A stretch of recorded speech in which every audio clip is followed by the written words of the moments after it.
Social media is in a period of incredible flux at the moment, which makes things difficult for independent music fans and artists alike. Over time, a number of factors have come together to make independent country music a real competitor to the mainstream.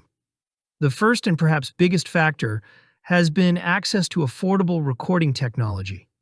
Of importance has been social media, which allows artists to directly engage their fans and listeners in the sharing and discovering of music. Other alternative outlets, such as the TV series Yellowstone and its soundtrack, have also contributed to the growth. Hey there, music lovers! If you're into the best country vibes and all things music, don't forget to hit that subscribe button and turn on the notification bell. The creativity of independent artists should not be left unnoticed. Many performers have grasped these opportunities, and through their talent and innovation, offer a breath of fresh air from commercial country music. Much of the credit lies with their efforts. Times are changing, though. Yellowstone aired its series finale on Sunday, December 14th. While spin-offs and similar series, such as Landman, which features Billy Bob Thornton, and a similar country-tinged soundtrack, are currently in production, few, if any, are likely to reach the cultural phenomenon that Yellowstone had within the world of television and independent music. Additional challenges come for independent artists and their sets of fans as they head into 2025. Social media platforms, once vibrant centers of musical communities, have fragmented and lost so much of their former cohesiveness. Instead of being concentrated in a few spaces, the fans and artists are now scattered across multiple platforms. Social media still offers incredible opportunities for artists to engage with fans and for listeners to find music that resonates with them.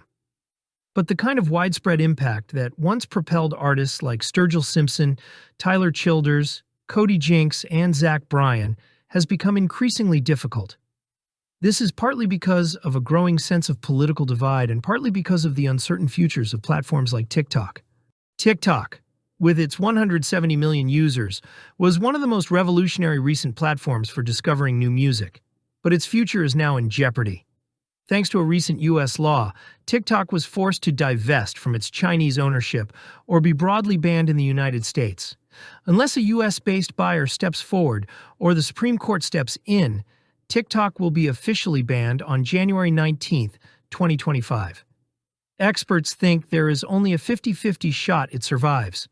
Well before this deadline, the power of TikTok as a tool of music discovery began to ebb. The dance challenge phenomenon has all but disappeared, and influencer campaigns created to promote new music are proving less successful.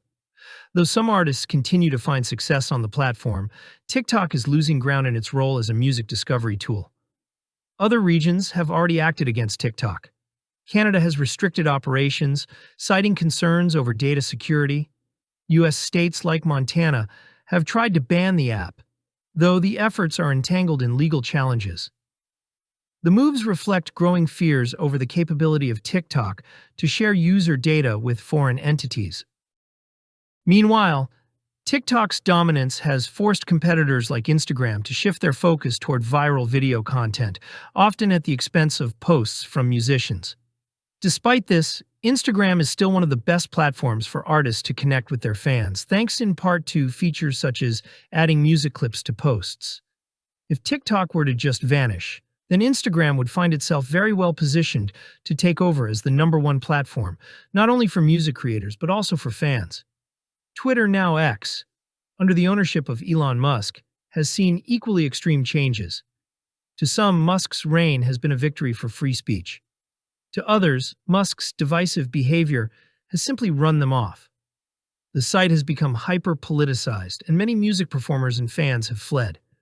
Other options, such as Threads and Blue Sky, have picked up steam, but bring their own set of drawbacks.